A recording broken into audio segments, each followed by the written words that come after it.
Israel जो है सिर्फ इजराइल नहीं बल्कि अमेरिका को भी ईरान से झटके पे झटके दे रहा है। लगातार अमेरिका को भी झटके मिल रहे हैं और सवाल उठ रहा है कि क्या अमेरिका को ईरान से खाली लौटना पड़ जाएगा? क्या खामनेई को मारकर भी ट्रंप तेहरान को अपने हिसाब से चला नहीं पाएंगे? दरअसल ये सवाल इसलिए उठ रहे हैं क्योंकि वेनेजुएला से ईरान तक सरप्राइज एक्शन लेने वाले राष्ट्रपति ट्रंप जो है अब धमकियों और बयानों पर आ चुके हैं और अपनी नई धमकी में ट्रंप ने कह दिया 2 सेकंड लगेंगे, ईरान को खत्म कर देंगे। लेकिन सच्चाई ये है कि 21 दिन के बाद भी ईरान मिसाइलों पे मिसाइलें दाग रहा है, मार कर रहा है, वार कर रहा है और अमेरिका बेबस नजर आ रहा है। और ऐसे में ट्रंप की धमकियों के मायने क्या निकल कर आते हैं, समझिए पूरी कहानी इस रिपोर्ट की जुबानी। 7वें आसमान पर ट्रंप का गुस्सा, 2 सेकंड में ईरान को खत्म कर दूंगा। मिडिल ईस्ट में 3 हफ्ते की जंग के बाद अब अमेरिकी राष्ट्रपति ट्रंप डायलॉगबाजी पर उतर आए। इजरायली हमले के जवाब में जब ईरान ने कतर के रास लफान LNG प्लांट पर मिसाइल मारी तो ट्रंप बुरी तरह भड़क गए। ट्रंप ने कहा कतर पर अगर अब एक भी हमला किया तो ईरान में दुनिया की सबसे बड़ी साउथ पार्स गैस फील्ड को उड़ा देंगे। कुछ घंटे बाद ही ट्रंप ने ईरान को एक और धमकी दी। प्रेसिडेंट ऑफिस में जापान की प्रधानमंत्री सनाए तकाइची मौजूद प्रेस कॉन्फ्रेंस में ट्रंप ने कहा अमेरिका के पास ऐसे हथियार हैं जिनके बारे में कोई सोच भी नहीं सकता।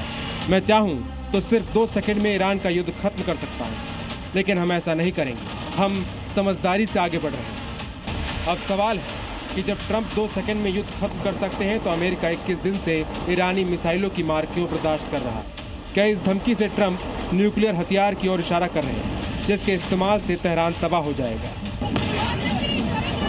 लेकिन पूरी आशंका है कि ऐसा करने से तीसरा विश्व युद्ध छिड़ने से कोई रोक नहीं पाएगा और इस डर से अगर ट्रंप न्यूक्लियर हथियार पर विचार नहीं कर रहे तो अमेरिका के पास दूसरे कौन से विकल्प हैं जिससे ये युद्ध एक झटके में खत्म हो सकता है?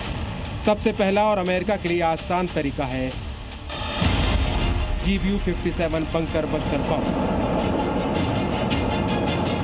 माना जा रहा है कि ईरान के साथ युद्ध में अमेरिका और इजराइल ने पहले ही कई तरह के बंकर बस्टर बम इस्तेमाल किए, लेकिन अब तक इसके छोटे वर्जन का इस्तेमाल किया गया। इसका सबसे विध्वंसक वर्जन करीब 13,000 किलो का है, जिसे दुनिया का सबसे पावरफुल नॉन न्यूक्लियर हथियार माना जाता है। अमेरिका चाहे तो एक बार में B-2 बॉम्बर से ऐसा बारूद बरसा सकता है कि ईरानी लीडरशिप और सेना पूरी तरह तबाह हो जाए। दूसरा GBU-43 मदर ऑफ ऑल बम। युद्ध को जल्द खत्म करने के लिए इस तरह का एक और विकल्प है मदर ऑफ ऑल बम।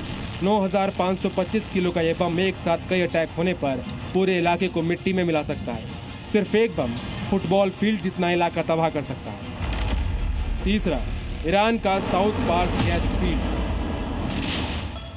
दुनिया की सबसे बड़ी नेचुरल गैस फील्ड जिस पर ईरान की पूरी अर्थव्यवस्था निर्भर है।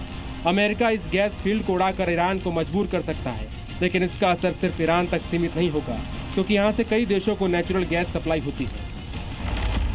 चौथा, अमेरिका की हाइपरसोनिक मिसाइल।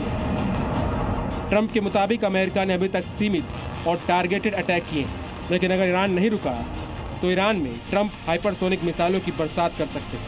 एक साथ सैकड़ों मिसाइलें लॉन्च करके ईरानी सेना का पूरा सिस्टम तबाह किया जा सकता है। यानी ट्रंप के पास न्यूक्लियर हथियार के अलावा कई सारे विकल्प मौजूद हैं। इसलिए ट्रंप ईरान को 2 सेकंड में खत्म करने की धमकी दे रहे हैं। लेकिन अब सवाल है कि आखिर ट्रंप कब तक सब्र रखेंगे? कल्पना से परे हथियारों का दावा करने वाले ट्रंप धमकियों से क्यों काम चला रहे हैं? तो इसकी सबसे बड़ी वजह यह है कि ईरान ने ट्रंप को बुरी तरह सरप्राइज कर दिया है। अमेरिका मिडिल ईस्ट में तबाही रोकने में नाकाम है। ईरानी हमलों के आगे डिफेंस सिस्टम कम पड़ गए, जिसका मतलब है कि अमेरिका इजराइल को अपनी ताकत का तो पता है, लेकिन ट्रंप और नेतन्याहू ईरान के पलटवार का सही अनुमान लगाने में फेल रहे हैं। ऐसे में आगे कोई ऐसा विध्वंसक कदम उठाने के बाद भी अगर तेहरान को झुकाने में कामयाबी नहीं मिली और अगर ईरान ने भी अपनी सबसे ताकतवर मिसाइलों का इस्तेमाल किया तो इजराइल और मिडिल ईस्ट को तबाही से कौन बचाए?